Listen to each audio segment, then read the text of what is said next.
महाराष्ट्र के 6 बार के उप मुख्यमंत्री, 35 साल के विधायक, 1 बार के सांसद और कद्दावर नेता महाराष्ट्र और भारत की राजनीति में अजित पवार नहीं रहे। आज सुबह एक दुर्भाग्यपूर्ण प्लेन विमान क्रैश लैंडिंग के दौरान उनकी मृत्यु हो गई।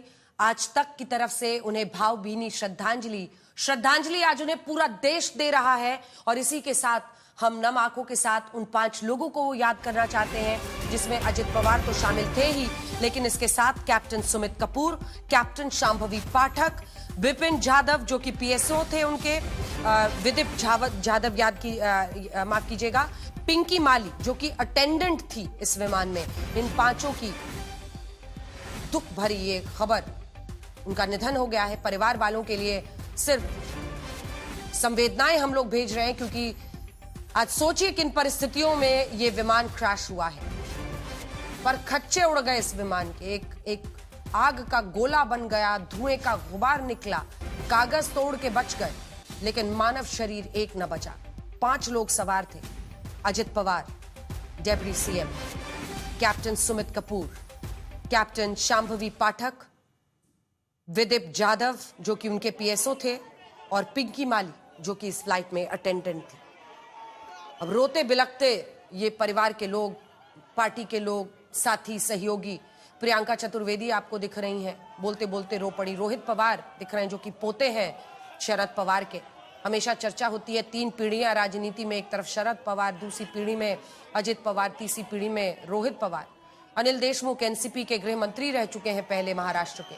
हसन मुशर्रफ, आनंद दुबे शिवसेना के प्रवक्ता हैं, दत्तात्रेय विठोवा, ये सभी रोते बिलखते हुए परिवार वाले दिखाई दे रहे हैं। मतलब 66 साल उनकी उम्र थी और इतनी संभावनाएं उनके राजनीतिक भविष्य में थी।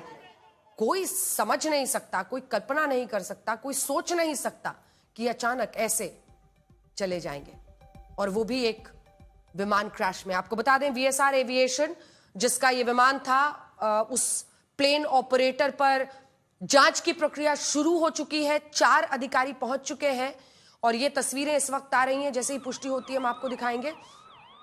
एम्बुलेंस की गाड़ी वहां पर आती हुई दिख रही है।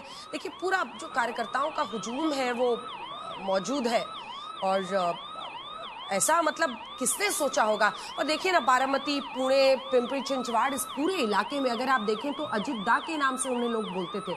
अजित दा का एक संबंध हर परिवार, हर घर में रहता था, और लोगों का जो प्यार है, जो हुजूम है, वो इस वक्त मौजूद है। इस इलाके में तो इस परिवार के पॉलिटिकल डोमिनेंस का कोई मुकाबला ही नहीं। और जो घर घर में उनकी पहचान है, घर घर में उनकी पैठ है, उसकी कल्पना भी करना मुश्किल है। बल्कि जब शरद पवार के साथ तो 2023 तक थे ही अजित पवार, उस दौरान भी अगर आप देखिए तो एनसीपी के बड़े फैसले, जो कड़े फैसले लेने होते थे, या जो विधायकों को मैनेज करना होता था, नेताओं को मैनेज करना होता था, टिकट किसको देना, ये सब कुछ अजित पवार का काम था। ऋत्विक भालेकर हमारे सहयोगी इसी खबर पर हमारे साथ जुड़ गए। ऋत्विक, हम तस्वीरें दिखा रहे हैं, मुझे लगता है कि अस्पताल के बाहर की ये तस्वीरें हैं। आपके पास किस तरह की जानकारी आ रही है?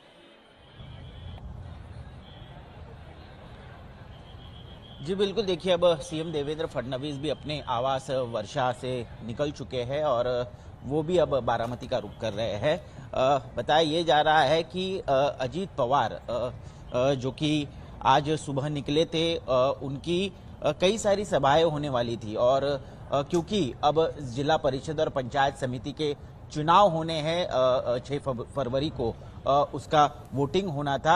ये पहली सभा जो है वो अजित पवार संबोधित करने जा रहे थे, और वो भी बारामती, जो कि उनका गढ़ माना जाता है, जहां से कई बार वो सिर्फ सांसद ही नहीं बल्कि राज्य के उप मुख्यमंत्री के तौर पर और सबसे ज्यादा समय तक वहां पर वो विधायक भी रहे, चहीते नेता रहे बारामती करों के।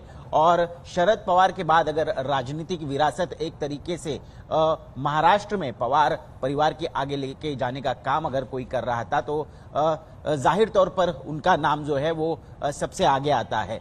हमने देखा किस तरह से किसी भी पार्टी का नेता हो, चाहे वो विपक्ष का हो, चाहे वो सत्ताधारी पार्टी का नेता हो, कई सारे नेता जो है वो भावुक होते नजर आ रहे हैं, वो रोते बिलखते नजर आ रहे हैं, क्योंकि अजीत पवार की शख्सियत ही वैसी थी। अजीत पवार दो टुक बात करते थे, काफी बेबाक तरीके से वो बात करते थे, अपने विचारों को रखते थे, उनकी भूमिका काफी स्पष्ट रहती थी, और जितने आक्रामक वो दिखते थे उतने ही सॉफ्ट हार्टेड नेता के तौर पर भी उनको पहचाना जाता था, क्योंकि जब काम का समय आता था, जब इसीलिए देवेंद्र फडणवीस ने कहा कि दिलदार और दमदार मित्र, मतलब आप जितने भी लोग उनको करीब से जानते थे वो यही कहते थे कि मतलब यारों के यार थे, जिसको एक बार उन्होंने अपना वर्ड दे दिया वो काम उसका जरूर करते थे। और इसीलिए तो जब जनता इस तरह से आए बाहर तो पता चलता है कि नेता कितना बड़ा होगा, और वही कद आज दिख रहा है जब अस्पताल के बाहर आप देख रहे हैं, ऊपर जो बिल्डिंग है उसके ऊपर मतलब कार्यकर्ताओं का हुजूम वहां पर पहुंच गया है। ऋतिक,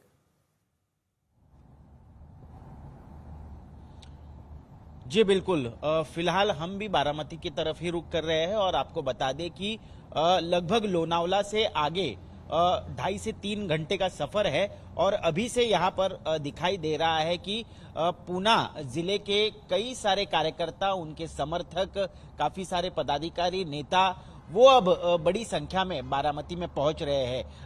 ट्रैफिक जाम की भी समस्या जो है वो हो सकती है, क्योंकि बारामती जो है वो पुणे से लगभग 2 घंटे की दूरी पर है, और हम पुणे के करीब पहुंच चुके हैं। कई बड़ी संख्या में, अब हॉस्पिटल के बाहर का तो नजारा हम इन विजुअल्स के माध्यम से तो देख ही पा रहे हैं, लेकिन ऐसी ही स्थिति जो है बारामती के आसपास पुणे जिले में सभी जगह पर देखने को मिल रही है। काफी बड़ी संख्या में जो है उनके समर्थक या फिर जो पार्टी के कार्यकर्ता जो है वो निकल पड़े हैं बारामती के लिए, उनके अंतिम दर्शन के लिए है। काफी भावुक तरीके से पूरा शोकाकुल वातावरण सिर्फ पुणे में ही नहीं पूरे महाराष्ट्र में छाया हुआ नजर आ रहा है। और अब देखना ये जरूरी है कि अंतिम संस्कार की जो टाइमिंग है या वेन्यू है वो किस तरह से तय होता है। शरद पवार जैसे ही पहुंचेंगे बारामती वो फैसला लेंगे, और फिर अधिकृत तौर पर इसकी जानकारी अंजना दी जाएगी। मुंबई से ही सभी नेता निकले हैं बारामती के लिए। ज्यादातर अगर आप देखें, देवेंद्र फडणवीस, एकनाथ शिंदे, सभी मुंबई से ही निकले हैं। वहीं विमान से ही जाहिर तौर पर उनका परिवार, क्योंकि सोचिए बजट सेशन आज शुरू हो रहा था, सुनेत्रा पवार, उनकी पत्नी हो, पार्थ पवार सब दिल्ली में थे, सुप्रिया सुले सब वहां से पहुंच रही हैं। बारामती विमान हादसे की जांच तेज हो गई है, हादसे की जांच तेज हो गई है, उसको ठीक कर लीजिए। दिल्ली से बारामती के लिए रवाना हो गई है AAIB की टीम। तो देखिए, क्योंकि अब जिस तरह से ये हादसा हुआ है, ममता बनर्जी ने भी सुप्रीम कोर्ट की निगरानी में जांच की बात कर दी है। ऋत्विक, इस बात में कोई दो राय नहीं कि हर कोई मतलब अब जांच की मांग तो होगी ही। अब हमारे जो सहयोगी हैं उनकी एक बार रिपोर्ट अपने दर्शकों को हम दिखाते हैं, क्योंकि वसंत हमारे सहयोगी जो हैं वहां पर पहुंचे, बसंत मोरे। ये जो आप प्लेन क्रैश देख रहे हैं ये रनवे से दूर है, रनवे से काफी दूर ये लैंडिंग हुई है। क्या विजिबिलिटी इतनी खराब थी कि रनवे नहीं दिखा और इस वजह से कहीं भी लैंडिंग के लिए फैसला ले लिया गया? और अगर ऐसा हुआ तो इसके पीछे क्या मजबूरी थी? ये सब जानने के लिए आपको बसंत की ये रिपोर्ट देखनी चाहिए। तो हम आपको दिखाते हैं। देखिए, दिल्ली से बारामती के लिए ये टीमें रवाना हो गई है, क्योंकि जांच की प्रक्रिया अब तेज हो रही है। ये माना जा रहा है कि आखिर किन वजहों से ये विमान वहां पर लैंड किया, रनवे से दूर जहां पर ये क्रैश लैंडिंग हुई है, या फिर लैंडिंग के पहले ही रनवे की तरफ बढ़ते ही बीच में ही ये धमाका हुआ और प्लेन क्रैश कर गया। बहुत सारी संभावनाएं हैं। मतलब जब तक जांच में पूरी प्रक्रिया सामने नहीं आती है कि आखिर आखिरी वक्त पर पायलट्स ने क्या बात की,